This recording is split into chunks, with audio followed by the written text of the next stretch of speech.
Awesome. Another question we have is how to incorporate ABA into a child's school day.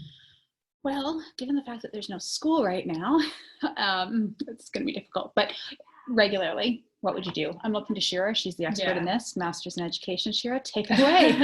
Yeah, so it really depends on how much like control you have over the school day, over the schedule.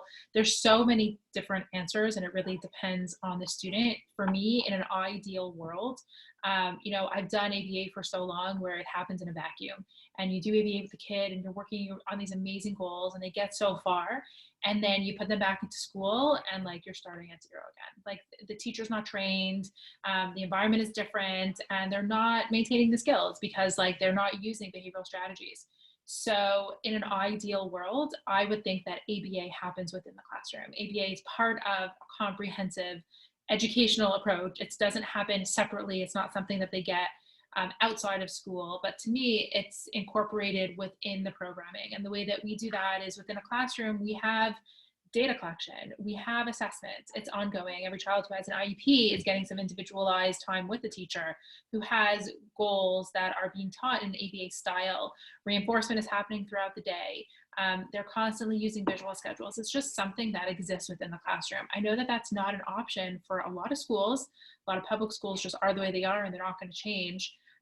But if there's some way for there to be a trained person in the environment that the child is learning in. So I prefer that versus the pull out, taking the child out of the classroom and teaching them the skills in a vacuum. If there's some way for there to be a trained person in the classroom, and I say trained because it's so important that that person going into the classroom doesn't just become a shadow. I even hate using the word shadow because it's so overused that a child who needs extra help just has to have someone sitting beside them and like coaxing them through every activity. We've seen it so often. But what I mean, if this was done the right way, was that a trained person is able to implement proactive strategies, is able to know when to jump in and prompt and jump out and teach independence, is able to know how to change the assignments if the student is able to do it, how to mediate social skills, all of that stuff I think would be super ideal. And then being as the professional or as the BCBA or the person who's trained, being a real supportive person to the teacher and to the team, because it's not just about, oh, I'm going to do it my way and this kid is going to have his ABA program and I don't care what anyone else says. You're really there to educate the rest of the team, to show them why it's so important that the student needs a visual schedule, whether you're there or not. Why reinforcement is not just for my student who has autism, but the whole class can benefit from reinforcement.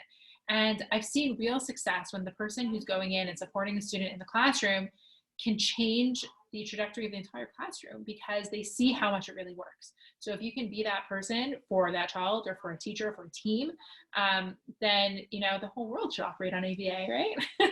ABA is really just good teaching, right? Breaking steps down into smaller components, reinforcing those components, etc. Shira, you touched on something that was really important. You said, an ABA trained professional should be in the classroom in the ideal circumstance. A couple comments that I had on that. Number one is that if you're going in as a BCBA or an RBT or you're just a trained professional who knows ABA in the classroom, keep in mind that you're stepping into someone else's environment. You're not the teacher in that environment. You're not the final say. So yeah, you can go in as the expert on ABA, but you're not the expert in the classroom. And that's really important. So it's extremely important to be humble in those situations. You're going into someone else's environment. You need to be respectful of that teacher, even if that teacher's not that good, right? So the very first thing I would do is talk to the teacher, have a meeting with that teacher, pair yourself with reinforcement if you have to, right? Hey teacher, I've heard really great things about you, or hey, I'm really excited to see your classroom. Let's define our roles here, right? So in that introductory meeting, what's your role? What's my role? Hey teacher, you're the expert in grade 3. You're the expert in your classroom. You are the expert with your entire class. I'm the expert in my kiddo. I'm the expert in ABA, period. So here's what you're going to do and here's what I'm going to do. And just defining that role at the very beginning, you see this teacher going, right? And that wall goes down just from that initial meeting. So if you can conduct an initial meeting with a teacher, that is so, so helpful. And then that way the teacher knows that you're not there to step on his or her toes. Huge.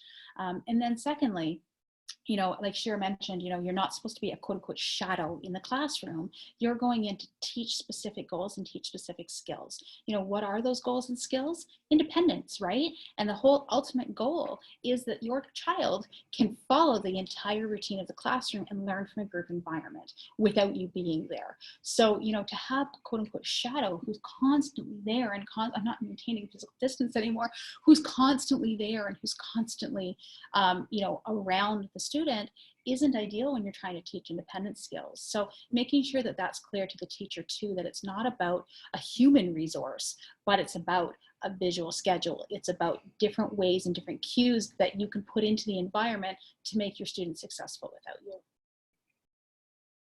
Yeah, I think school is a really big conversation, and the questions need to be like, I mean, they're so different in different states and countries and insurance and all of that stuff.